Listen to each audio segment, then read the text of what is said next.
Everyone, welcome back to DNA classes by Khan sir. तो आज का हमारा टॉपिक है कंटेम्प्रेरी सेंटर ऑफ पावर्स। इसमें जो है association of south east Asian nation के बारे में आज हम पढ़ेंगे। एशियान बोलते हैं जिसे।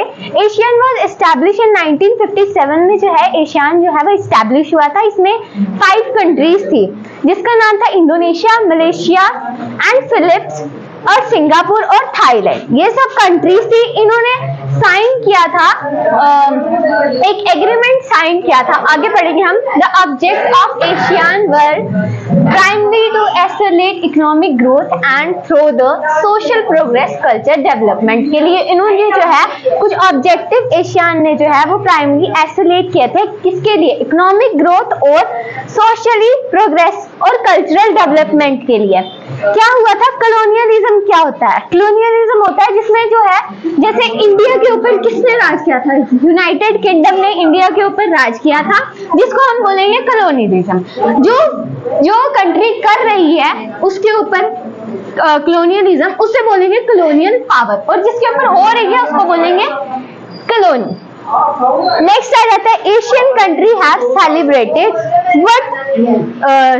a secondary object was to promote region and stability based on rule of law पे जो है इसकी ऑब्जेक्टिव की स्टेबिलिटी जो है वो बनी है। प्रिंसिपल्स हैं ऑफ द यूनाइटेड नेशन के किंगडम्स, प्रिंसिपल्स हैं।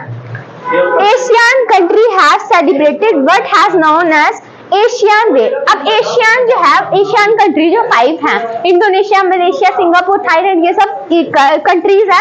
ये क्या बोलती है अपने आपको? एशियन वे सेलिब्रेट करती। तो एक्सेलरेट इकोनॉमिक ग्रोथ क्या करने के लिए? Economic growth, social progress and cultural development के लिए, for purpose and peaceful community of south east Asian. इसमें क्या हुआ था? जब वॉर हुई थी उसमें अमेरिका में, यूएसए में जब वॉर हुई थी, उसके बाद क्या हुआ था? उनकी इकोनॉमी डाउन हो गई थी। इसकी इकोनॉमी क्या हुई थी? डाउन हो गई थी। तो उसके बाद क्या हुआ था? वर्ल्ड वॉर सेकेंड में जो है इनकी इकोनॉमी डाउन हो गई थी। उसके बाद उन्होंने क्या किया? इन्हें जो है वो नोबेल प्राइज भी मिला था, नोबेल पीस प्राइज भी मिला था। क्यों मिला था? क्योंकि ये जो है फिर उसके बाद उन्होंने लड़ाई करना छोड़ दी थी। ठीक है, तो उस वजह से ये south Asia communist of south east Asian nation जो है वो क्या है? पीसफुल और स्टेबल है। ठीक है।